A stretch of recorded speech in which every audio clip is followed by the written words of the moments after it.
Então tá certo, entropia não quer dizer quantidade de energia. A entropia, ela mede como que a energia está distribuída, como que ela está dispersa. E esse conceito de distribuição, de dispersão, é claro que tem uma associação direta com probabilidade. Tá certo? Quanto mais possibilidades eu tiver de rearranjar partículas, por exemplo, que ocupam um volume grande, se eu tenho um certo número de moléculas de um gás que ocupam um volume pequenininho, eu tenho menos possibilidades de distribuir essas moléculas no espaço do que se elas ocuparem um volume muito maior. Então, essa possibilidade, essa associação com a estatística é que faz o link com a probabilidade. Se eu aumento o número de possibilidades de distribuição no meu sistema, estou aumentando a entropia. Eu estou aumentando a dispersão. Vou dar um exemplo que nós já vimos em sala de aula, que é a ressonância. Quando nós temos uma espécie química, tá certo? Como o sulfato, por exemplo, que nós fizemos em sala de aula.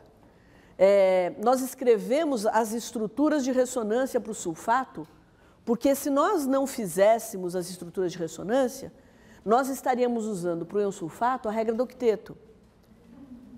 E com a regra do octeto, nós não explicaríamos os fatos experimentais que são distâncias de ligação mais curta do que a distância SO simples. Isso é um fato experimental. Né? Se nós fizermos para o sulfato, estrutura do íon sulfato, a gente sabe qual é a geometria do íon sulfato?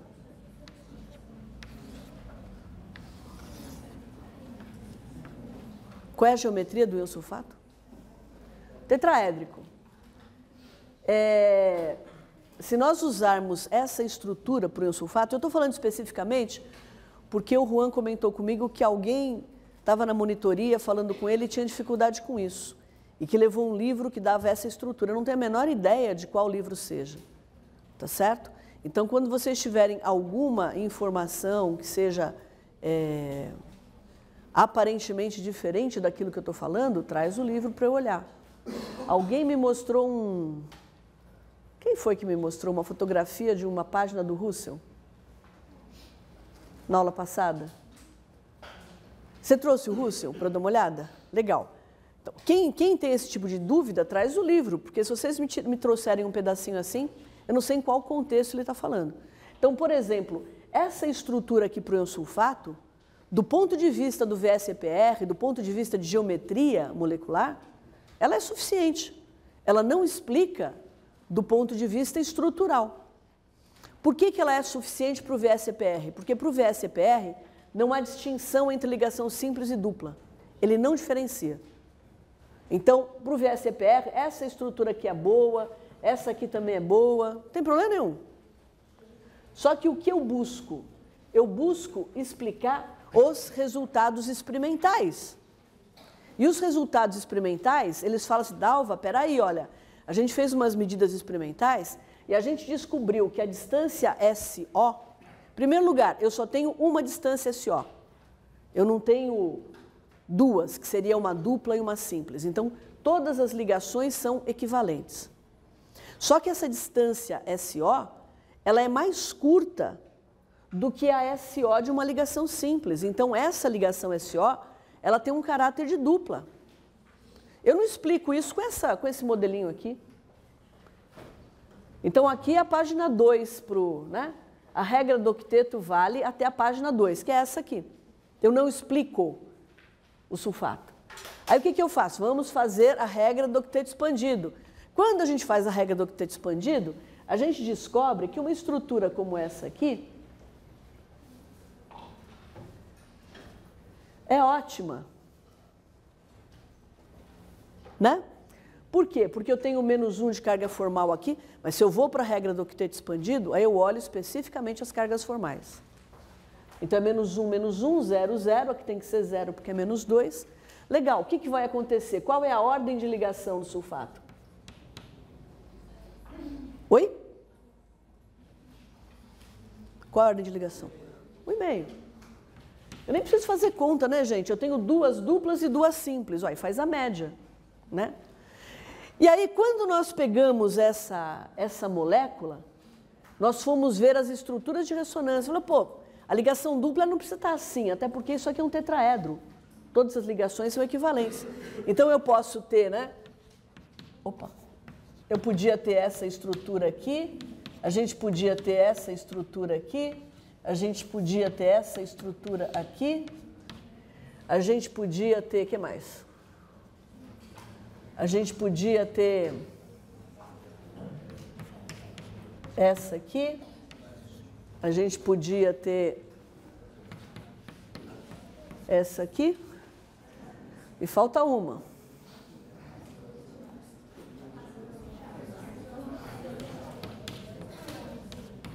Tá certo? Aí nós escrevemos 6 estruturas de ressonância possíveis. Aí eu falei, olha, quanto mais estrutura de ressonância eu consigo escrever, quer dizer que mais a carga está distribuída, quer dizer que mais estável aquela estrutura é. Então, quando eu faço isso pelas estruturas de ressonância, tudo isso aqui tem carga -2, né? Só para... Quando eu faço isso com as estruturas de ressonância, o que eu estou fazendo? Eu estou distribuindo a carga pelo sistema. Não é? Uma analogia com a entropia, é isso que eu quero, distribuir a energia o máximo que eu puder pelo sistema. Diga. Para a gente saber a geometria molecular, a gente se baseia no íon antes de expandir a camada de valência? Sempre. Até porque não importa, não confundam geometria molecular, né, estrutura molecular com estrutura eletrônica.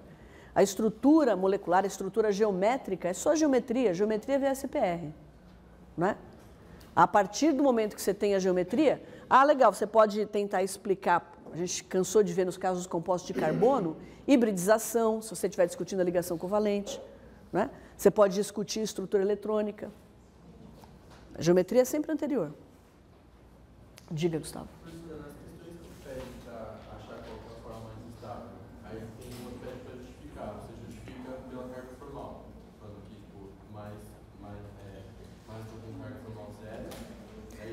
Então, geralmente, quando eu peço isso sem falar mais nada, eu peço, justifique usando as cargas formais, ou a questão está no contexto das cargas formais. Tá? Se eu peço a estrutura eletrônica mais estável, certamente é por conta das cargas formais. Então, vocês não têm como fazer. Mas eu escrevo com todas as dificuldades, ou só uma questão? Gente, ó, calma. Uma coisa é o conceito. Uma coisa é vocês entenderem o que vocês têm que fazer. A outra coisa é como vocês têm que dar uma resposta num problema. E aí a resposta que vocês têm que dar tem que ser a forma mais completa possível. Mas isso eu prefiro discutir quando a gente estiver discutindo as listas, tá? Porque o conceito você entendeu? Pronto. Agora, como vocês dão essa resposta é uma outra coisa, até porque eu quero comentar umas coisas da P1, tá? Quem ergueu a mão aqui? Não? Haviam 2 mãos. Não mais? Então tá bom. Bom, então, a ideia de entropia está associada à espontaneidade. Se a transformação leva ao aumento da entropia do universo, a gente espera que aconteça espontaneamente. E se essa variação da entropia do universo aumentar muito, eu espero que a reação aconteça com uma grande probabilidade e, portanto, gerando bastante produto. Diga.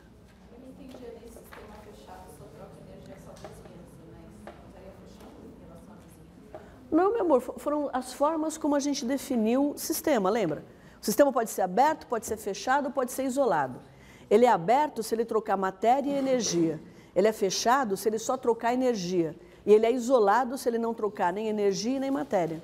Então, quando a gente faz uma reação química no laboratório, a gente normalmente está falando de um sistema fechado. Tá? Então, ele está trocando energia com a vizinhança. Então, ó, uma confusão que vocês fazem. Vocês falam assim para mim, Dalva, ok, a reação ela é exotérmica, ela joga energia na vizinhança. Então, a entropia da vizinhança aumenta. Mas a energia saiu do sistema, portanto, a entropia do sistema diminui. É claro que não. Porque quando eu falo em energia que vai para a vizinhança, estou falando de calor, que é um tipo específico de energia. Tá certo? É claro que uma reação exotérmica leva a uma diminuição da energia do sistema.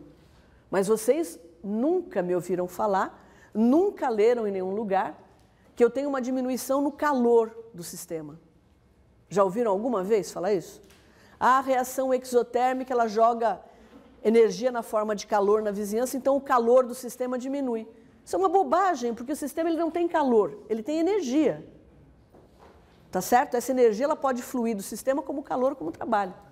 Então, eu vou calcular, ok, eu sei então que a variação da entropia do universo é que me dá, que me indica o sentido das transformações. Ótimo, né? Essa ideia de probabilidade está embutida nesse conceito. E eu acho que eu já falei para vocês aqui em alguma aula, lá no começo do semestre, que teve um camarada que uma vez fez umas contas e falou o seguinte, olha,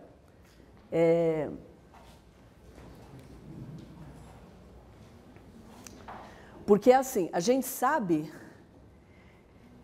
que trabalho pode se transformar integralmente em calor, mas o calor não pode se transformar integralmente em trabalho, porque senão eu teria um moto contínuo, né? E aí teve um camarada que fez umas contas, e isso está relacionado com a entropia. Essa quantidade de energia que se perde como calor, né, no sistema, ela não é recuperada mais. E é isso que está associado ao caráter irreversível das transformações do mundo real. Então teve essa pessoa que no século XX, em algum momento, né, no começo do século XX, ele fez umas contas e falou assim, olha, a probabilidade, né, de que uma caloria se converta integralmente em trabalho, ele estava falando essencialmente da entropia, né, da variação da entropia. É a mesma probabilidade que uma tribo de macacos africanos, naquela época era máquina de escrever ainda, tá? Digitando ou teclando aleatoriamente as teclas de máquinas de escrever, conseguissem reproduzir de forma ininterrupta e sem nenhum erro 2 milhões de vezes as obras completas de William Shakespeare. Então, isso quer dizer o quê? Quer dizer que a segunda lei da termodinâmica, né, e o conceito de entropia associado a ela, e o conceito de probabilidade associado a ela, me diz o seguinte: se eu soltar esse giz aqui, eu sei que ele vai cair porque esse é o sentido natural das coisas. Mas a segunda lei da termodinâmica, ela me diz que existe uma probabilidade pequena, mas diferente de zero, de que ele permaneça parado onde ele está. Ou de que ele suba, ao invés de cair. Né? Isso é a segunda lei da termodinâmica que me diz. Só que a probabilidade disso acontecer é mais ou menos a mesma que eu acabei de falar para vocês. Né? O bando de macacos africanos batendo com os dedinhos na tecla de máquinas de escrever ou de computadores, né? Que eles consigam reproduzir de modo ininterrupto e 2 milhões de vezes as obras completas de William Shakespeare. Né? Ou seja... Bom, ok, vamos calcular. O que interessa para a gente é a reação química. Então, do ponto de vista da reação química, como é que eu obtenho a entropia do universo? Bom, para a entropia, para o que está acontecendo dentro do sistema, eu vou consultar valores tabelados de entropia. E vou calcular o ΔS do sistema. Como eu calculo o ΔH? O que eu falei para vocês é que reações que produzem gás, eu espero que levem ao aumento da entropia do sistema. Porque gases têm uma alta entropia, né? Eu mostrei já alguns valores para vocês em sala de aula, mas, por exemplo, eu falei da amônia, né? Olha, a entropia padrão, para vocês terem uma ideia, a entropia padrão da amônia é 192,3 joules por Kelvin por mol. A entropia padrão do nitrogênio, 191. São valores muito altos de entropia. Se eu falo de um sólido, por exemplo, como enxofre, a entropia padrão é 31,8 joules por Kelvin por mol. É uma variação, é uma diferença muito grande. Então, se a reação química produz gás, eu espero, antes de fazer qualquer conta, eu espero que a entropia esteja aumentando, a do sistema. Se ela consome gás, eu espero que a entropia do sistema esteja diminuindo.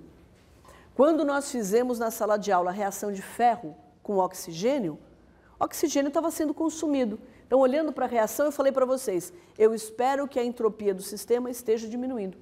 Aí nós fizemos as contas e diminuiu mesmo, né, Jean? Você lembra que a gente calculou? 2 ferro mais 3 meios de O2, dando Fe2O3. Eu estou consumindo oxigênio, estou produzindo sólido. A entropia do sistema tem que diminuir. E se vocês olharem no caderno de vocês da aula passada, vocês vão ver que o ΔS dessa reação é negativo. O ΔS do sistema. Alguém tem o valor à mão?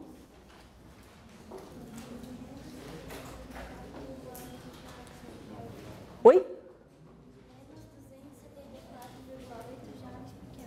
Menos 274,8 joules por Kelvin. Reação de ferro sólido, 2Fe, mais 3 meios de O2 gasoso, dando Fe2O3 sólido. Bateu com a nossa intuição. Agora, o que nós conversamos? Nós sabemos que a transformação é espontânea. Então, o ΔS do universo tem que ser positivo. A reação vai acontecer espontaneamente. Mas se a do sistema é negativa, o que a gente espera é que a da vizinhança fosse positiva, e muito positiva.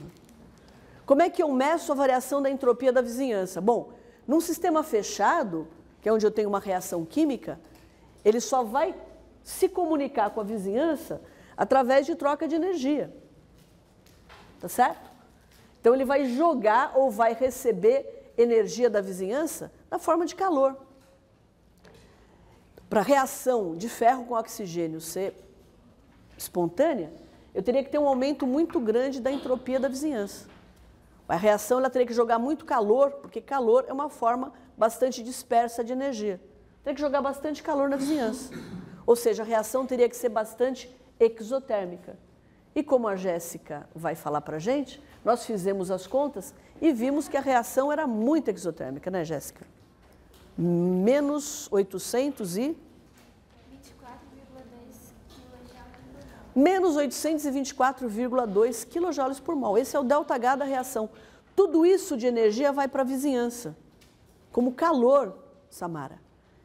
Ou seja, aumenta a entropia da vizinhança muito, mais do que diminuiu a do sistema. Eu somo as duas, tenho uma entropia do universo positivo.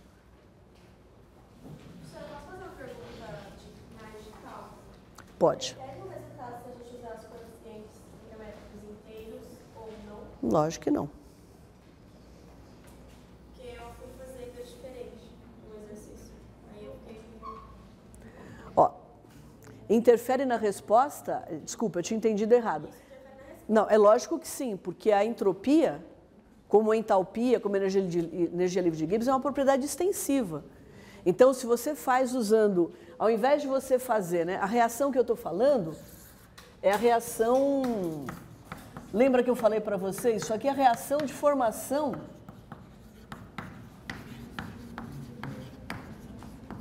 Isso aqui é a reação de formação desse óxido de ferro, tá certo? Se você trabalhar só com coeficientes estequiométricos inteiros, então lembra o que a gente conversou? Que eu sempre tenho que trabalhar com os coeficientes, com os menores coeficientes estequiométricos inteiros possíveis. Lembra disso? Então, possivelmente, você colocou aqui 4, aqui 3, aqui 2. Então, o que aconteceu é que o valor que você encontrou de ΔS de sistema e ΔS de vizinhança foi 2 vezes o que nós encontramos. A exceção que a gente usa para os menores inteiros possíveis é esse tipo de reação aqui, que é de formação, porque eu estou olhando para 1 mol disso. Então, aqui eu posso ter coeficientes fracionários. Mas, por exemplo, a formação da amônia seria a mesma coisa? Mesma coisa. Meio de N2 mais 3 meios de H2, dando NH3. Caso desse outro produto além da amônia, a gente poderia usar os inteiros. Se desse outra coisa além da amônia, não é mais a reação de formação da amônia. Aí é um menor inteiro. Foi isso que você falou, né? Desculpa. Bom, até aqui é onde nós estávamos. Vocês têm alguma dúvida? Vocês lembram o que nós falamos também, né? Eu não coloquei aqui em nenhum momento, exceto aqui. Mas vocês lembram o que são essas bolinhas aqui sobre o símbolo do parâmetro, não lembra? Padrão. Então, sempre que eu tenho essa bolinha aqui, eu estou me referindo a estado padrão. Primeira pergunta que eu quero fazer para vocês. Por que eu preciso de estado padrão? Diga, Vitor. Para eu poder trabalhar universalmente com esses parâmetros, porque senão a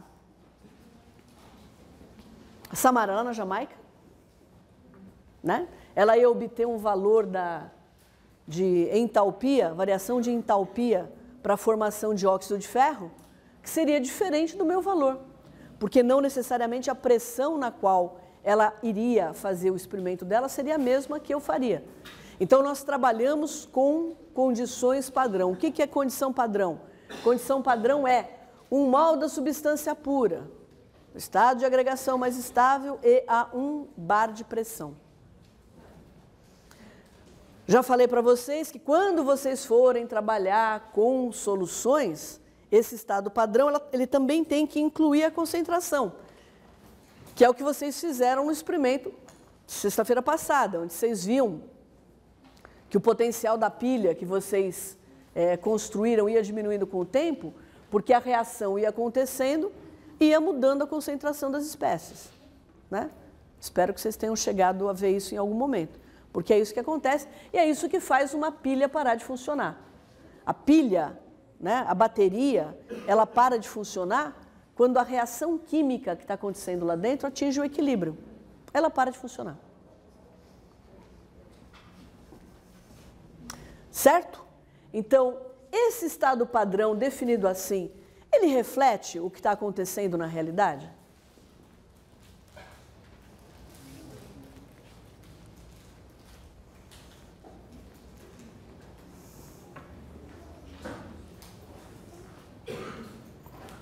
Eu tenho uma reação de uma substância A com uma substância B, dando um sistema de reação simples, dando uma reação C, como ali no caso do óxido de ferro.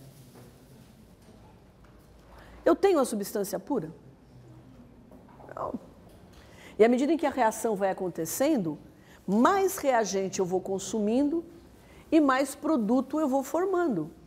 Em nenhum momento eu tenho a substância pura. Então, na prática, quando eu faço a reação, o que eu acompanho não é um G padrão, né? Na prática, olha, se eu fizer um gráfico, vamos pensar primeiro assim em termos de tempo, né? E vou colocar aqui, ó, entropia do universo. O que acontece numa transformação espontânea ao longo do tempo? Bom, a entropia do universo, ela aumenta. Eu tenho uma coisa assim, ó.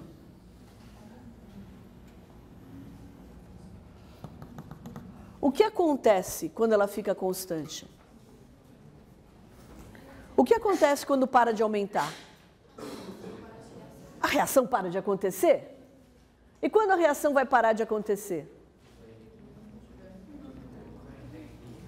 Quando ela atingir o equilíbrio. Então, enquanto se eu for medir aqui, né, a inclinação dessa curva aqui nos vários pontos, enquanto a inclinação for positiva, a reação está acontecendo espontaneamente. Quando a inclinação fica igual a 0, atingiu o equilíbrio. Então, a partir desse ponto aqui, ó, eu tenho o equilíbrio. Isso vale para equilíbrio mecânico, isso vale para equilíbrio químico, vale para equilíbrio. Ponto.